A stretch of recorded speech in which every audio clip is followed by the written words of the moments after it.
이제 시민연대가 발족하고 이 문제를 공론화시켜서 내고자 마련한 이번 토론회에 대해서 저도 적극적으로 여기 같이 하고 싶은 그런 생각입니다.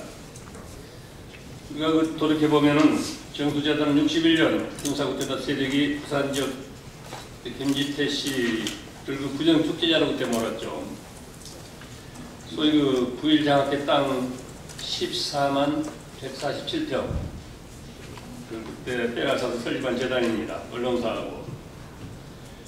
부일장학회 헌납 사건 당시 박정희 최고위의장의 언론 장악 의도하에 진행된 범죄 행위였습니다. 2007년 제가 몸담았던 그 진실 화해를 위한 과거사 정리위원회에서 정수재단에 관련해 강제 헌납받은 주식을 원상 회복하도록 권고한 바 있습니다. 결정문이 다 나와 있고요. 제 생각에는 이제 법원에 지금 재판 중인 걸로 알고 있습니다. 최근에 한나라당에서도 뭐라고 그런 비슷한 얘기를 했고, 다만 이제 박근혜 씨는 전혀 언급을 안 하는 것 같은데, 여기 나와 있습니다. 어미도종. 그러니까 종을 훔치는데 자기만 귀를 막 훔치니까 소리가 안 들리니까 다른 사람도 안 들릴 거라 생각한다는 거죠. 아무튼 정수재단 사유하는 문제는 권력에 강탈된 재산의 반환이라는 그런 의미가 있습니다. 더 나아가서 권력에 장악된 언론의 독립을 되찾는 일. 저도 약하나마 힘을 보탤 거고 우리 모두가 애쓴다면 이 문제는 근본적인 건 해결되어 있는 셈입니다. 과거사위원회에서 지금까지 재판의 관계 한 20건 되는데 단 한 건도 결정을 변경한 게 없이 그대로 다 재판에서 인정됐습니다. 여러 가지 수고들 많이 하시고 좋은 일 해나가길 바랍니다. 감사합니다. 지금 부산에서 우리가 이제 이 정수재단 반환 시민연대 출범을 해서 시작했는데요. 서울에서도 또 이 공동대책위원회가 출범을 했죠. 이거는 이제 전국적인 조직으로 이 부산의 문제만이 아니라 전국 조직으로 이제 사람들이 의정을 하고 함께 고민을 하고 문제를 해라라고 하는 이런 움직임이 있는 것은 이 문제가 아까 조금 전 말씀드렸듯이 그 뿌리가 우리 현대사의 근본에 맞닿아 있고 이 문제가 어떤 방식으로 해결되는지 이것이 우리의 미래랑 깊은 연관이 있기 때문입니다. 이제 과거 역사를 보면은 부당하고 불법적으로 도둑질해서 그 권리를 특권화하고 한 사례들이 참 많습니다. 우리가 이제 조선조 말에 근대화 자주적으로 못하고 식민지로 가고 식민지 겪고 해방 이후에도 굉장히 오랫동안 정말 창피한 우리 역사를 이제 한편으로 가져왔었는데요. 그 억압적이고 이 인간적으로 용납하기 어려운 그 역사 속에서 한편에서 부당한 세력이 힘을 키워왔지만 다른 한편에서는 사람 사는 올바른 세상 만들려고 많은 들사람들이 애써 싸워왔고 그런 것들이 이제 현대로 와갖고 절반의 승리, 민주주의 절반의 승리에서 이제 여기까지 오게 됐습니다. 근데 완전한 승리가 아닌 거죠. 제가 우리 현대사의 근본에 맞닿아 있다라고 하는 건 정수재단 문제가 의외로 우리 사회가 완전한 승리를 해서 더 한 걸음 비약하느냐 아니면 주저앉느냐 하고 깊이 관련되어 있다고 생각하기 때문입니다. 어쨌든 이 불과 한 5, 6년 전만 해도 이 정수재단 문제에 대해서 우리는 이슈가 진상규명에 좀 초점이 맞춰져 있었습니다. 아까 박 국장님 말씀대로. 근데 진상규명은 이제 많은 분들이 노력해갖고 권력에 의해서 도둑질한 불법적이고 부당하고 불법적인 강탈이었다. 여기까지는 이제 공식화되었죠. 근데 그것만 가지고는 문제 해결이 안 돼요. 이것이 갖는 의의를 우리 현대를 함께 살아가는 온 국민들이 적절하게 이해할 수 있어야 됩니다. 오늘 주제가 두 가지인데 그 중에 하나가 이 의미를 다시 되짚어내는 이 의미는 여기 모이신 분들은 우리가 많이 고민을 했기 때문에 어느 정도는 뭐 이게 어려운 문제가 아닐 수 있고 익숙한 문제이고 많이 고민한 문제일 수 있습니다.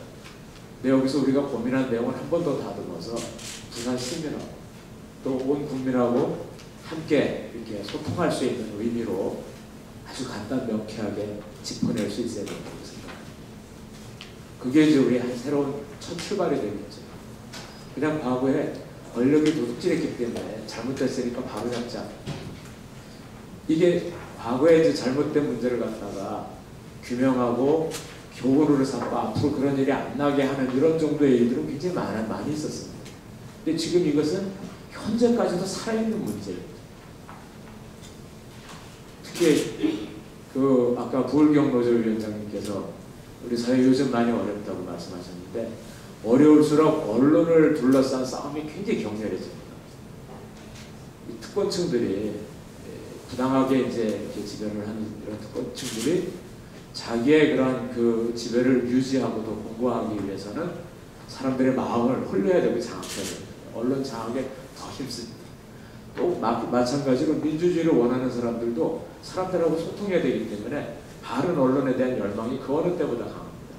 지금 이 지점에서 계속 현재적으로 싸움이 벌어지고 있는 것이고 이게 이 싸움으로 끝나지 않습니다. MBC의 30%로 갖고 있거든요. 이 싸움의 결과에 따라서 또 미래에 새로운 싸움이 또 기다리고 있습니다. 그래서 이제 그런 것까지 포함해서 현재적 의미를 좀 명확하게 해내고 그리고 그걸 바탕으로 해서 그러면 어떻게 해법을 갖다가 내느냐 여기에 대해서도 우리가 적극적으로 설득력 있게 할 수 있어야 되거든요. 바로 그 부분을 짚는 게 오늘 토론의 주제이고 공통의 과제입니다. 제가 사회자 주제 앞에 이 토론의 의미를 너무 길게 장황하게 말씀드렸습니다. 이 발제자 두 분입니다. 소개해드리면요. 우선 그 의미를 정수장학회에 대한 역사적 자리매김과 이 부분을 부산외대 이광수 교수님께서 발제를 해주시겠습니다. 이 부탁을 받고 대단히 난감했습니다. 한국사 전공도 아니고 더구나 현대사 전공도 아닌 저는 역사학자인데 할 수 있을까 팩트 자체를 잘 모르기 때문에 할 수 있을까 난감했는데 팩트를 하나씩 읽어보면서 이게 상당히 이게 처음에 생각했던 것보다 재밌고 역사학자로서 상당히 흥미진진한 그런 것을 많이 알게 됐습니다. 그래서 용감하게 제가 발표를 하도록 하게 동의를 했습니다. 그래서 뭐 이렇게 양이 이렇게 많지는 않지만 주로 역사적 의미를 찾는 쪽으로만 뭐 역사학이라고 하는 게 현실 사회에 큰 도움은 직접적인 도움은 되지 않는다고들 이야기를 하는데 홉스범이라는 역사학자는 역사학이 핵무기보다 더 무섭다고 그랬습니다.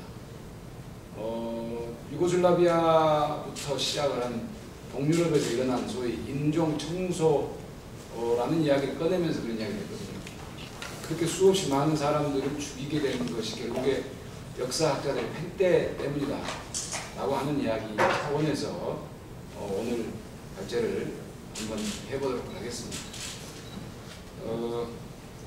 형식 일탈하고 자유로운 생각을 모았기 때문에 뭐 그렇게 썩 뛰어난 글은 아닐 거라고 미리 말씀드리고 있겠습니다. 제가 정수장학회에 대한 역사적 자리매김과 그 의의라고 하면서 정수장학회라고 따옴표를 쳤습니다. 이 정수장학회라고 하는 것은 따옴표를 치는 정수장학회는 대단히 긴 사실입니다. 제가 한번 읽어보겠습니다. 한 3가지 정도의 사실이 그 안에 들어가 있어요. 소위 제가 쓴 정수장학회라고 하는 겁니다. 1962년 김지태가 석방의 대가로 자신 소유의 부산일보 한국문화방송, 부산문화방송의 주식과 분장학회 장학사업을 위해 준비해둔 토지 10만여 평을 국가에 기부한 형식으로 강탈당했다는 사실하고 박정희 정권은 이 기부받은 재산을 토대로 5.16 장학회, 나중에 정수장학회로 개명을 한 그래서 설립했다라는 두 번째 사실 그리고 이러한 역사적 사실이 강탈이었다고 함에도 역사적 사실이라고 증명이 되었음에도 불구하고 국민들로부터 거의 지지를 받지 못하고 있다. 이 세 가지 사실이 하나의 따옴표를 쳐서 저는 정수장학회다. 그래서 정수장학회의 의의는 강탈하고 그 다음에 역사적 사실이 증명되었음에도 불구하고 왜 국민들로부터 지지를 받지 못하고 있을까? 이런 이야기입니다. 지금까지 몇몇 글을 보니까 지금까지의 논의는 대부분이 정수장학회 설립의 부당성이나 판수 등에 관한 것이 대부분이었습니다. 이는 역사적 사실에서 진실을 캐내기 위하거나 잘못된 행위를 바로잡는 차원에서 불가피하게 진행한 논의임은 주지의 사실이죠. 그런데 이를 다른 각도에서 보면 주로 우리끼리 내지는 계몽의 차원에서 행해진 논의였습니다. 오늘 자리도 마찬가지라고 심하게 이야기를 하면 우리끼리의 잔치입니다. 아까 이야기하셨듯이 정수장학회 도대체 뭐냐? 라고 하는 시민들이 부산에 19은 넘을 거라고 저는 생각합니다. 이게 무슨 일인지 선거철이 되니까 박근혜 대표를 흔들려고 하는 소위 민주개혁 진보주의 세력들이 정치적 행위를 하는 게 아니야 라고 하는 게 대부분입니다. 왜 이런 현상이 일어났을까를 생각해 보는 겁니다. 이 풀리지 않는 문제에 대한 의미부여가 되지 않았기 때문에 의미부여, 역사학자로서의 의의를 부여해보는 작업을 한국 사회에서는 대단히 소홀히 합니다. 그래서 아까 말씀드린 홉스봄이 이야기하는 것에 대해서 사람들이 잘 몰라요. 역사학이라는 게 얼마나 무서운 무기가 되는지를 잘 모르고 사실에만 너무 집중을 하는 그런 경향들이 있습니다. 역사학은 인문학의 골방으로 뒷방으로 밀려나 버리는 대단히 안타까운 현상이죠. 이는 그래서 now and here, 지금 여기의 차원에서 볼 때 이 문제가 왜 풀리지 않는가에 대해서 고민을 해봐야 되고, 이것은 이 사건이 한국 사회에서 어떤 역사적 위치를 차지하고 있는가 문제로 연결됩니다. 이 글은 이런 맥락에서 소위 정수장학회가 한국 사회에서 어떠한 역사적 혹은 역사학적 의의를 가지고 있는지에 대해서 초점을 맞춥니다. 정수장학회라고 하는 것이 품고 있는 사실, 팩트가 정리를 해보니까 4가지 정도가 있습니다. 첫째는 5.16 쿠데타의 연장선상에 있다는 겁니다. 쿠데타적 사건이라는 거죠. 두 번째는 부정축제 처리 관련 법령을 만들었다는 겁니다. 합법적으로 했다는 거예요. 적어도 쿠데타 군사 권력이 조금 이따 나옵니다만 그 전두환 5공 정도의 무식한 방법을 쓰지 않고 상당히 교묘한 차원에서 했던 대단히 뛰어난 전략적 차원에서 행해졌다. 그 중에 하나가 법령을 제정했다는 겁니다. 세 번째는 아주 정치적인 행위입니다. 일단 인신 구속을 시켰어요. 이 인신 구속을 시켰다고 하는 것이 소위 한국 사회에서 그 뒤에 일종의 패러다임이 돼버리는 구속을 하고 정치적으로 바트를 하는 그 전에 법을 만들고 그 전에 권력을 잡고 그래서 풀어줄게 내놔라. 그래서 재산의 강제 헌납. 이게 일련의 4가지의 큰 팩트인데 이게 중요한 것은 나중에 이야기 드리겠습니다만 한국 사회의 아주 중요한 권력의 패러다임이 돼버렸어요. 진보 진영은 이걸 사용을 하지 않지만 보수 진영은 아주 무서운 무기가 되어버렸어요. 이런 사실을 놓고 이야기를 해볼 때 그 의미가 도대체 뭐냐? 첫째는 이 사건은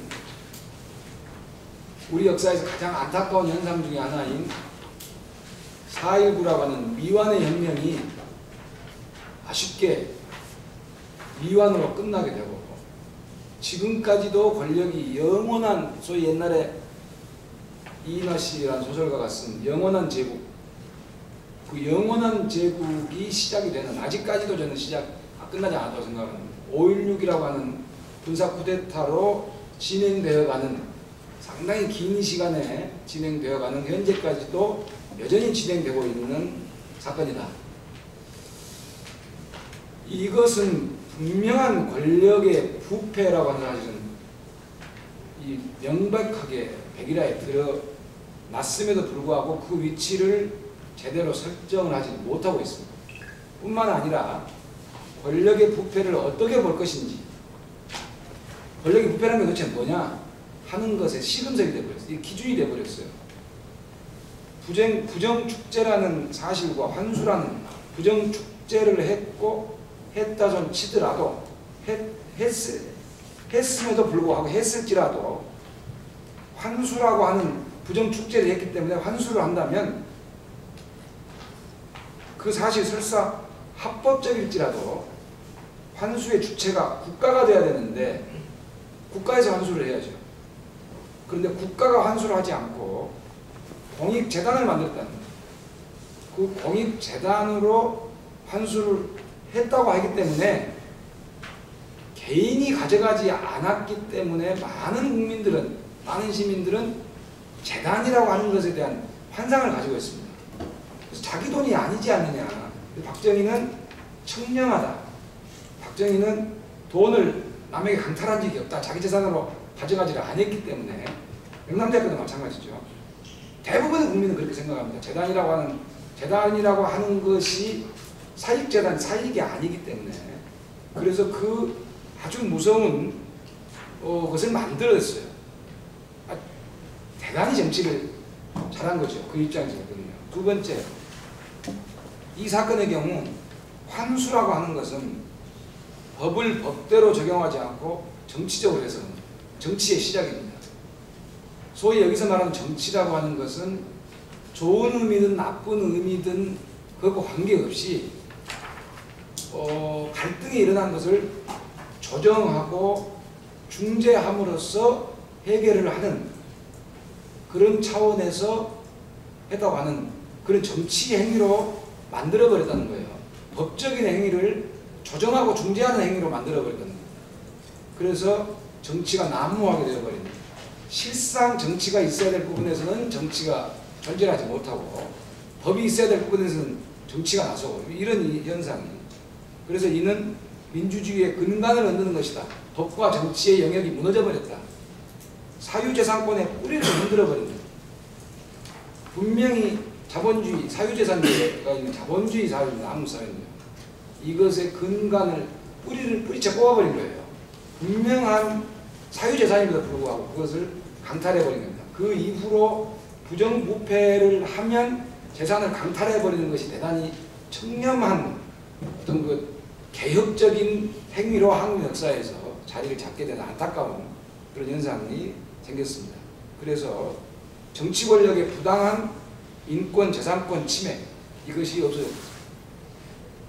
민주주의, 자본주의 사회에서 국가가 시민에게 무엇을 하는 존재인지에 대해서 잘못된 기준을 제시했다. 그래서 시민들에게 대단히 정상적인 법과 정치와 역사 인식을 하지 못하게 만들어버렸다. 무서운 사건이죠. 세 번째는요. 이 사건은 국민들의 시각을 볼 때 12.12 쿠데타 이후 일어난 일련의 재산 강탈 사건과는 차원이 다릅니다. 그것은 두 정부의 결과입니다. 결과요. 과정이 중요한 게 아니고 결과가 국민들에게 달리 인식되기 때문입니다. 즉 박정희 권력은, 박정희의 쿠데타는 성공적인 정권으로 인식이 됩니다.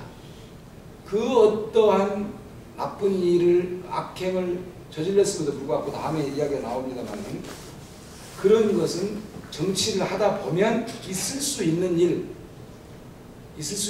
약간의 오류, 털어서 먼지 난지 않은 사람은 없다라는 차원에서의 인식이 되는 것이고 전두환 정권은 전혀 그렇지를 못하죠. 성공한 정권이 아니었기 때문에. 그래서 즉 한국인들에게 권력의 결과에 따라서 과정이 해석되는 그런 선례를 남겨줘서 국민들의 건전한 역사의식이 마비가 되어버리는 그런 계기를 준 사건이다 라고 저는 개인적으로 생각합니다. 대단히 역사학자로서는 무서운 역사적 의미를 가지고 있는 사건입니다. 네 번째는 아직까지도 이 정수장학회 사건이 정치적으로 국민들의 공분을 살 수 없는, 혹은 야권에서조차도 쉽게 문제를 삼을 수 없는 이유가 무서운 겁니다. 해봤자 시민사회에서만 한다는 건데, 왜냐? 이 정수장학회라고 하는 게 엄청나게 표를 많이 가지고 있다는 겁니다. 이 사건은 한국 사회가 역사적으로 전형적인 경제지상주의로 돌입하는 것에 대한 국민의 묵시적이고, 심하게 이야기하면 자발적인 동의가 있었다. 현재까지도 국민들의 동의가 있지 않으면 이렇게 잠잠하고 조용할 수가 없다.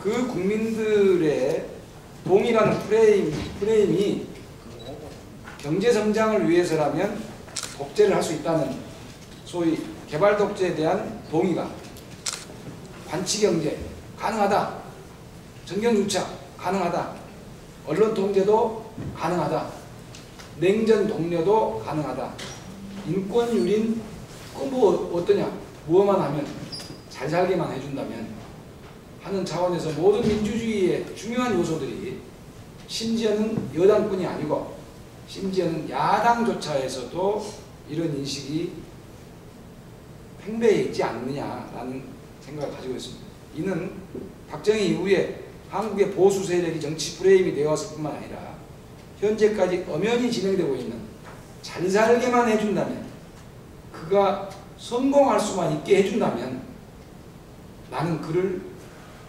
어떤 것을, 그 사람이 무슨 컨텐츠를 가지고 있는지 확인을 하지 않고 나는 밀어줄 수 있다.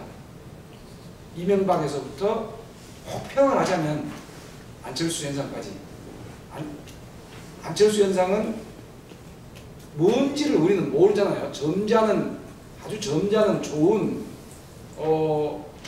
그 하나의 시민, 정말 우리가 갖고 싶은 좋은 사람임에는 분명하지만, 그 뒤에는 우리 자식도 저렇게 한번 컸으면 좋겠다 라고 하는 욕망의 소비가 특히 서울 강남 지구에서 많이 있어서 전국적으로 이런 현상이 일어났다고 하는 것 자체가, 소위 이 사건이 경제적인 성장만 된다면 인권 유린, 재산 강탈, 자본주의, 사유재산권 부인, 그 어떤 일이 있더라도 잘 살게만 해준다면 용인될 수 있다 라고 하는 것에 중요한 그런 그 패러다임을 제공한 것이다 라고. 다섯 번째는요, 이 사건은 계속 말씀드리지만, 내가 여기서 말하는 정수장학회 이 사건이라고 하는 것은 국민들이 공분하지 않는 것까지 포함하는 겁니다. 야당조차도 공분하지 않는 것까지 포함하는 겁니다. 우리 스스로에 대한 반성도 있다는 겁니다. 예, 부산민변의 이철업이라고 합니다. 그동안 그 정수장학회 방안, 또 사회 관은 이 주제에 대해서는 여러 가지 의견들이 개진되었고 또 논의도 많이 된 것으로 이해를 하고 있습니다. 또 지금 현재 유족 측이 또 정수장학회와 국가를 상대로 소송을 진행 중이다, 이런 사정입니다. 그래서 제가 발제해드릴 부분들은 그 기존에 이때까지 논의된 견해 중에서 좀 구체적으로 법적으로 보면 가능한 일이 뭐냐라는 부분들을 중심으로 좀 의견을 드리도록 하겠습니다. 그래서 발제본에는 지금 유족 측의 인사소송 관련돼서 발제 차례가 먼저 있는데, 그보다 먼저 3번의 그 진화의 결정에 따른 국가의 의무, 이 부분을 먼저 보시면 지금 이 문제가 진화의 결정문에 의해서 법적으로 어떻게 정리되었는지를 대략 알 수 있을 것으로 보입니다. 지금 관련 법령상으로는 진화의법에 의하면 국가는 진화의 결정에 따라서 적절한 조치를 해야 될 의무를 부담하고 있는 그런 상황입니다. 그럼 우리 진화위가 어떻게 권고를 했는지 내용을 보면, 진화위 권고 내용의 요지는 크게 세 가지입니다. 지금 헌납 토지가 있고 헌납 주식이 있습니다. 헌납 토지는 정수장학회로 간 것이 아니고 정수장학회로 가려다가 다시 국가로 갔습니다. 그래서 이 토지 부분의 최종적인 소유자는 지금 국가로 되어 있습니다. 다만 그 헌납 주식은 부산일보 주식이나 문화국 주식은 정수장학회로 갔습니다. 그렇기 때문에 여기 이제 그 진화의 그 권고 내용이 달라집니다. 헌납 토지의 경우에는 구일 장학회에 반환해라. 국가가 소유하고 있기 때문에 국가가 정수장학회에 반환하면 되는데 지금 정수장학회가 해체되고 없으니까 새로운 유족들에게 배상을 하되 새로운 공익목적인 재단법을 설립하는 그런 방안을 내놨습니다. 그 다음에 주식에 대해서는 지금 정수장학회가 보유하고 있으니까 정수장학회로부터 국가의 원사분 회복이 되도록 조치를 해라. 그 다음에 국가는 김지태 씨 유가족에게 손해를 배상하라. 이런 내용의 공고를 합니다. 그 다음 또 현실적으로 세 번째 공고 내용은 지금 현재 정수장학회가 그 박근혜 씨의 실질적인 지배하에 있고 그에 따라서 운영이 파행적으로 이루어지고 있는 부분들을 시정하기 위한 적절한 조치를 취해라. 자, 이런 좀 지금까지 논의가 정수장학회를 상대로 이렇게 저렇게 해라 요구를 계속 해왔는데 아시다시피 정수장학회는 까딱도 하지 않습니다. 전혀 사회 반응이 다 되어 있는데 무슨 일이냐 이런 식의 반론이죠. 지금 앞으로의 방향성에서 제 개인적인 생각은 우리 진화위가 여태까지 그 성과로 얻었던 이 진화위 결정물의 기초에서 국가를 상대로 이 진화위법에 의한 국가 의무가 있다. 그렇기 때문에 이 진화위 결정에 따른 이 권고 내용을 충실하게 이행을 하라. 또 어디까지 이행되어 있는지 이런 걸 밝히고 또 이행 방안을 적극적으로 국가를 상대로 요구할 필요가 있다고 생각이 됩니다. 이날 노무현 정권 때 이 진화위 결정에 따른 계속 이행 방안에 대해서 논의가 이루어지다가 좀 이렇게 완결되지 못한 그런 상태입니다. 그럼 지금에서라도 국가를 상대로 국가기관이 진화위가 했던 그런 결정, 그런 이해 과정에 대해서 적극적으로 국정도 하나 진정 등 다양한 참고를 통해서 정부에 대해서 진화위 권고 이행 방안, 추진 내용을 밝히고 또 이행을 촉구하는 그런 노력이 경제돼야 된다 이렇게 생각합니다. 자, 이런 진화위 결정에 터잡아서 진행되고 있는 소송 중에 하나가 지금 유족들의 민사소송입니다. 유족이 지금 제기하고 있는 소송은 제가 알기로 언론 기사를 통해서 알기로는 주식에 관련된 부분입니다. 정수장학회를 상대로 해서는 이 강제에 헌납받은 주식을 반환해라. 그럼 만약 그게 안 되면 국가가 손해배상하라는 그런 소송입니다. 이 부분과 관련돼서는 법적인 쟁점이 여러 가지가 사실은 있습니다. 김지태 씨 개인 소유의 주식이 국가를 거쳐서 국가의 관여하에 정수장학회로 넘어갔기 때문에 지금 정수장학회를 상대로 직접적으로 유족이 주식 반환 청구할 수 있는지 또 그에 따른 또 무효행위에 관련된 또 시효의 문제 이런 쟁점들이 있습니다. 만약 그게 이루어지지 않는 경우에는 국가에 대한 손해배상 청구권도 또 시효 문제가 또 남아 있습니다. 지금 우리의 앞으로의 향후와 관련돼서는 이 소송이 어떤 형태든지 승소를 하든 패소를 하든 영향을 미칠 것으로 보입니다. 만약 유족 측의 청구가 인용이 되어서 정수장학회가 유족들한테 이 주식을 반환하라는 그런 판결이 나오게 되면 이건 지금까지의 성과로 인정될 수 있을 것인데 다만 그 경우에는 유족과 이런 시민사회단체 간의 어떤 협의나 이런 걸 통해서 어떤 새로운 공익법이나 어떤 그런 방향이 모색될 수도 있고 또 한편으로는 다른 또 분쟁의 여지가 있어 보입니다. 지금 이 문제가 복잡한 이유는 불법적인 재산 강탈에 대한 반환의 문제하고 사회 반환의 문제하고 또 부산일보 독립성의 문제하고 이렇게 세 가지 문제가 묘하게 섞여져 있습니다. 사실상 국가에 의해서 불법 강탈된 재산은 원주인한테 돌아가는 것이 맞다는 것이 지금 법적인 상식입니다. 그런데 그게 넘어서 사회 반환하라고 하기 위해서는 새로운 어떤 논리 구성이나 어떤 그런 부분들이 필요한 것으로 봅니다. 만일 유족들이 청구 소송에서 유족이 주식 반환 청구에서 기각되고 국가에 대한 손해배상 청구권이 인용되는 그런 경우가 있습니다. 이런 경우에는 사실상 이 주식과 관련돼서는 유족들의 발언권이 사실상 떨어지기 때문에 이 경우에는 아까 우리 진화의 결정에 토대한 국가에 대한 요구사항에 더해서 국가가 진화의 결정에서 주식을 반환하고 이거 공익법인을 설립하고 할 이런 의무가 있는 국가가 이제 돈까지 유족한테 줬으니까 국고가 부담이 되는 것이죠. 이를 토대로 주식을 다시 반환해서 공익법인의 설립을 하든지 이렇게 조치하라고 하면 또 하나의 압박이 될 수 있습니다. 유족 청구의 소송상의 기각 여부와 관련 없이 아까 제가 말씀드린 어떤 국가에 대한 진화의 근거에 대한 이행 방안 촉구 이런 부분들은 계속적인 요구사항이 될 겁니다. 그렇다 그러면 국가가 이 부분에 대해서 어떤 일을 할 수 있느냐라고 한다 그러면 현행법상으로는 관련 법령이 공익법인의 설립 및 운영에 관한 법률 외에는 없습니다.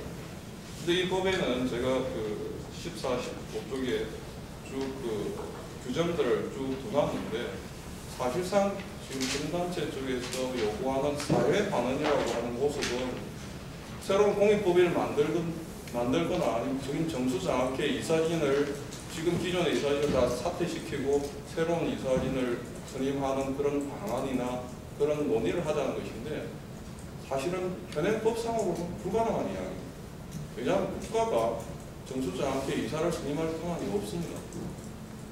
또 국가가 정수장학회 정관을 또 고치고 할 권한도 없습니다.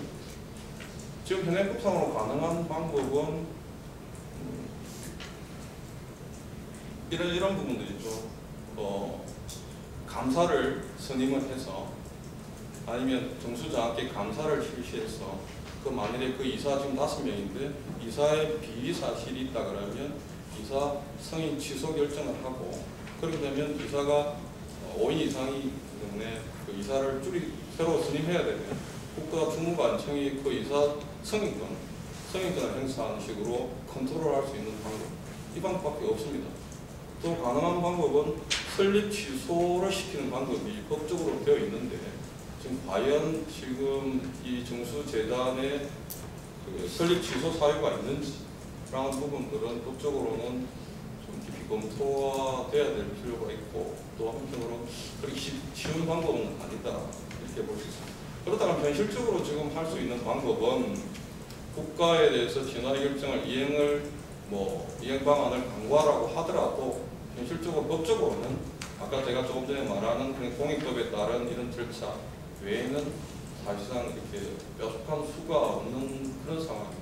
그럼 어떻게 제 개인적인 생각으로는 그렇다 그러면 여러 가지 방안이라고 하더라도 지금 그 정수장학회에 대한 그런 요구 외에도 국가에 대해서 적극적인 조치를 요구를 하고 또 정수장학회 측에 대해서도 이런 불법적인 이런 강탈 부분에 대해서 계속 요구를 하는 상황. 그 외에도 계속 선전 작업을 통해서 지금 이 정수장학회가 불법적인 강탈이 되었으니까 원 소유자한테 반환해라는 그런 선전 작업과 함께 또 사회 반환의 문제에 대해서는 또 새로운 모색들, 새로운 논의들이 계속 이루어져야 되는 그런 문제입니다. 제가 법률가이다 보니까 현행법에 좀 이렇게 북미에서 발표하는 그런 감은 있지만 이건 좀 현실적인 문제이기 때문에 이 정도로 간단히 발표를 마칩니다. 반갑습니다. 오늘 이 자리에 원래는 지금 해고 상태인 부산일보 이호진 노조위원장이 나와야 되는데 지금 오늘 우리 정수장학회로부터의 독립과 또 편집권 독립을 전국적인 공동대책위원회를 구성하는 그것을 제안하는 기자회견이 서울에 있습니다. 우리가 주체가 되다 보니까 위원장이 빠질 수 없어서 서울로 갔고 불가피하게 제가 나와서 이해해 주시기 바랍니다. 우선 이렇게 많은 분들이 부산일보 정수장학회 문제에 대해서 관심과 또 동지의식을 가지고 있는데 제가 너무나 감사하고 또 무한한 책임감을 느낍니다. 간단하게 말씀드리자면 현장에서 저희들이 느끼는 그 정수장학회 문제점, 정수장학회가 있음으로 해가지고 실제로 지난 우리가 65년 역사를 가지고 있지만 정수장학회가 가지고 난 이후에 그리고 88년도 우리가 파업 투쟁을 하기 전까지는 부산일보는 숙명적인 여당지라는 스스로의 틀에 막 놓여가지고 60 항쟁 때는 돌멩이가 날아오는 그런 상황까지 맞았습니다. 88 항쟁을 거치면서 우리 88 편집권 독립 투쟁을 거치면서 나름대로 그나마 정수장학회 그 안에 있지만 우리는 편집권 독립을 지켜왔다가 자부를 해왔습니다. 근데 그때만 해도 박근혜라는 정수장학회를 설립한 5.16 장학회를 설립한 박정희의 딸 박근혜는 조용하게 있었습니다. 어디에 있었는지도 지금도 알지 못하는 상태였습니다. 그 사람이 역사적으로 볼 때 만약에 박근혜 지금 비대위원장이 한나라당 비대위원장이 끝까지 조용히 살았으면 정수장학회 문제는 이렇게 불거지지 않았을지도 모릅니다. 그러나 지금 이 사람은 현재 대통령이 되려고 하는 상황입니다. 그렇기 때문에 엄정한 국민적 검증을 거쳐야 되는 상황이고 실제로 이 문제는 정수장학회 문제는 상식에 관한 문제라고 저는 생각합니다. 부산일보가 왜 이렇게 노조에서 들고 일어나고 우리 사원들이 다 함께 들고 일어나느냐 하는 것은 실제로 이 문제가 박근혜 대표가 박근혜 비대위원장이 정치를 시작하면서부터 문제가 제기되기 시작했습니다. 총선 때마다 양쪽에서 부산일보를 공격을 받습니다. 박근혜 신문이니까 박근혜한테 유리하게 쓰지 않을까. 야권에서는 그러니까 진보 측에서는 그렇게 해서 실제로 2004년 총선에는 성명서까지 발표되고 참 저희로 봐서는 좀 억울한 일이지만 또 한나라당 쪽에서는 역차별을 받는다 이런 식으로 또 공격을 합니다. 그런 상황에서 우리는 나름대로 편집국장 3인 추천제와 또 우리 강건한 노조 그리고 또 우리 기업 또 우리 건전한 우리 사원들의 힘으로 편집권 독립을 지켜왔다고 자부를 해왔습니다. 그러나 계속 이런 편집권에 대한 침탈은 계속되어 왔습니다. 실제로 기억하시려나 모르겠습니다만 손문상 화백이라고 부산일보 한컵 만평을 하면서 참 인기를 끌었던 부분인데 박근혜에 대해서 굉장히 비판적이었습니다. 실제로 비판적이었다기보다는 사회에 아주 적나라한 그런 어떤 그림을 그려둔 분이 실제로는 박근혜에 대한 비판적이라는 이유로 잘렸습니다. 형식은 잘린 형식이 아니지만 잘렸습니다. 분명히. 그 외에도 편집국장 3인 추천제를 없애기 위한 그 회사 측, 이 회사 측의 의견이라는 것은 무조건 100% 재단에 대한 재산으로부터의 지시했다는 겁니다. 그리고 노조를 쉽게 말해서 어떤 사장이 노조를 가장 잘 장악할 수 있느냐 그게 사장 선임의 가장 중요한 또 잣대이기도 합니다. 근데 그게 절정이 이런 게 지난해였습니다. 지난해 올해 대선을 염두에 둔 때문인지 노조위원장 해고 이유는 간단합니다. 사장 선임들에 대한 설문조사를 했다는 이유입니다. 그거는 정당한 노조 활동인데 그거는 그래서 저희가 상식에 대한 문제라고 한 게 상식에 맞지 않은 행동들을 지난해부터 엄청나게 하고 있습니다. 편집국장 3인 추천제로 임기가 보장되어 있습니다. 그런데 대개 발령했습니다. 이런 상황에서 신문 발행 중단이라는 이건 해외 토픽감입니다. 이런 상황이기 때문에 정수장학회에 대한 근본적인 문제를 제기하지 않을 수가 없습니다. 이거는 이런 문제만 제기하면 회사 측이나 재단에서는 좌우 문제로 끌고 갑니다. 보수와 진보의 문제로. 아무리 경영을 잘못해도 노조를 때려잡을 사장은 나다. 그럼 나를 시켜주라. 이겁니다. 다른 건 없습니다. 경영을 못해도 되고 편집권을 아무리 침탈을 해도 상관없습니다.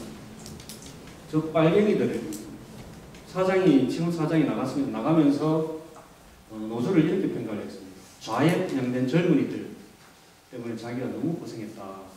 너무나 간단하게 그런 예전에 왜 친일 문제 거론하면은 반공주의자들 이런 그때 지금 행태가 아직도 지금 계속되고 있는 상황이고, 그래서 이 문제는 저희들이 국권이 지켜나가고 우리 자존심을 지키고 또 우리 시민들이 있기 때문에 잘 해결될 거라 믿습니다.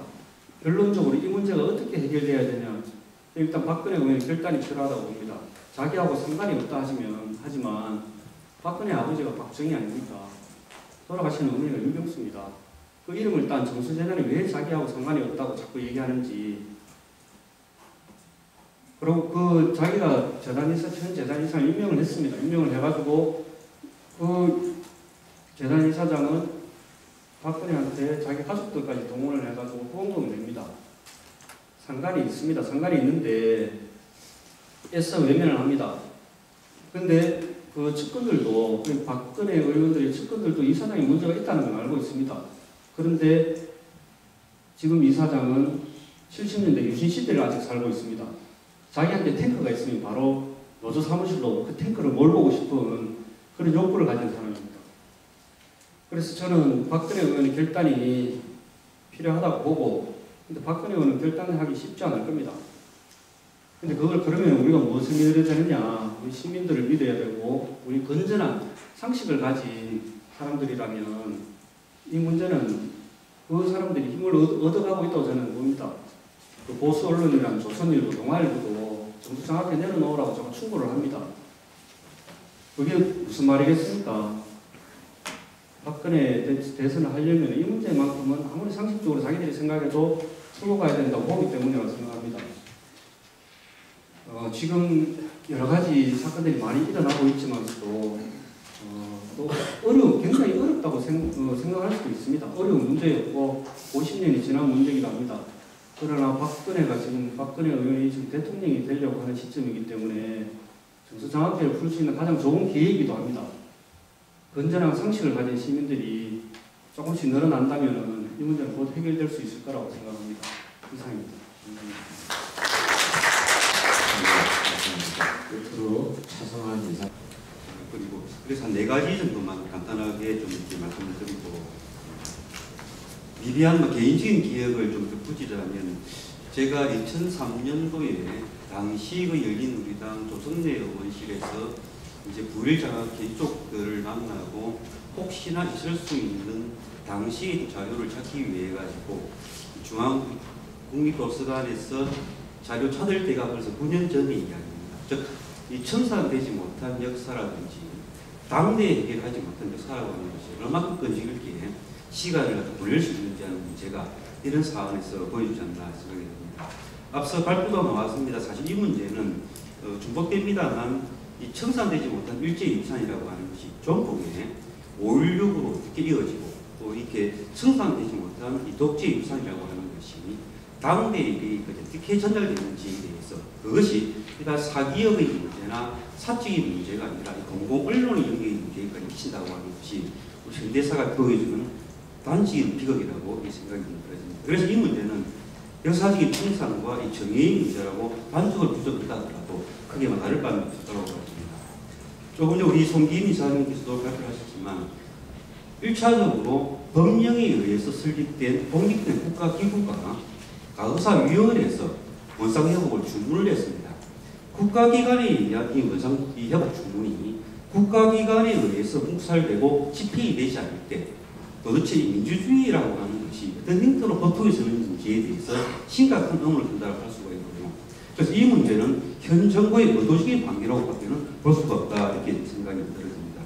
두 번째, 역사적 맥락과 별도로 해서 이번 경우에 아시다시피 부산일보 노동조합 위원장님에 대해서는 이 경영권 침해나 명예훼손으로 면직이 되었고요. 그 다음에 편집국장에 대해서는 이 편집권 남용으로 지금 징계위에 해고되어 있는 걸로 알고 있습니다. 사실은 통상 사기업에서도 이 정도의 사안에 대해서 이렇게 징계할 수 있는 사안들은 드뭅니다. 이런 사안들은 사실은 거의 무단 징계에 가까운 사안이라고 판단이 되어지고요. 이번에 경영주 측에서 뿌린 유인물을 읽어봤습니다만 거기에 자주 경쟁전에 쓰는 표현들이 현재 노동조합의 행동에 대해서 불법과 떼법이라고 표현이 나옵니다. 이 불법과 떼먹기라고 표현은 전두환 때나 박정희 때 당시의 기업 중에 있었던 표현입니다. 이것이 21세기 당내의 민주언론, 자주언론 이야기하고 있는 마당에 경영진의 입장에서 불법과 떼먹이라고 하는 이 노동 문제에 대한 경영진 일반 인식이라고 하는 것이 현재 지금 이사장과 이 정수장학기 일반 이사들이 그 노동 문제에 대한 맥락이라고 하는 것이 즉 박정희식 그 정신구조에서 크게 벗어나지 않다는 것을 여실하게 보여주고 판단이 들어지고요. 이런 문제와 관련해서는 이게 역사적 회복의 문제를 떠나서 노동조합이라고 하는 언론 노동 종사자들이 또 함께하고 있는 분들이 이 문제에 대해서는 강력하게 다시 대처해야 될 문제라고 판단이 들어지고 있습니다.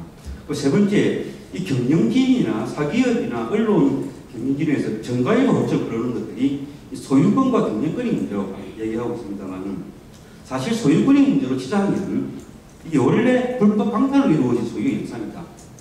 여기에서 현재 경영진이 이 소유권이라고 얘기할 때 상당히 우스운 노릇이 되고 있습니다. 그래서 이 문제에 관한 법리적인 문제야 조금 전에 변호사님께서 말씀하셨기 때문에 어떻게 대응할 것이 있다 하더라도 기본적으로 이 문제와 관련해서 진실과 화해를 위해서 나온 극고 사항이 있습니다.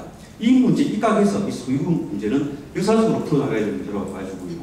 경영권의 문제와 관련해서는 기본적으로 현대 노사관계의 관행이라고 하는 것은 일정 정도 노동조합이 그 구성원이 경영에 참가하고 특히 공공언론의 영역에서 사상의 선거의 문제에 참여한다고 하는 것은 일반적인 하나의 관행이자 합의적 경쟁을 위한 바탕입니다.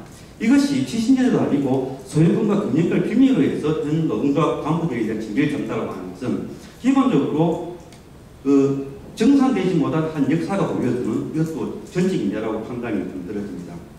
그래서 이 모든 문제는 법리상의 문제도 있기는 하지만 사실은 실질적인 소유자라고 할 수 있는 박근혜 비상대책위원회 위원장에게 사실은 그 정점이 놓여있다고 봐집니다.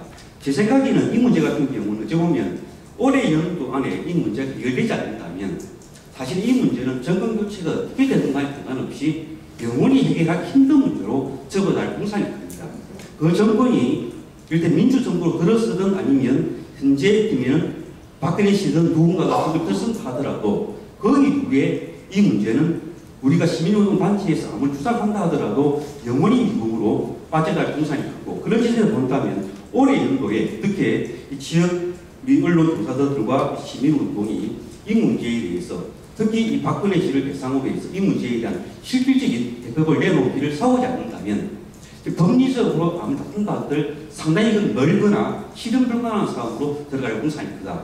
그래서 사실 이 문제는 올해 그 총선과 대선이 이어지기까지 집중적으로 다투고 이 문제를 공론화시키지 않는다면 상당히 힘든 문제가 될 것이라고 개인적으로 판단을 해봅니다.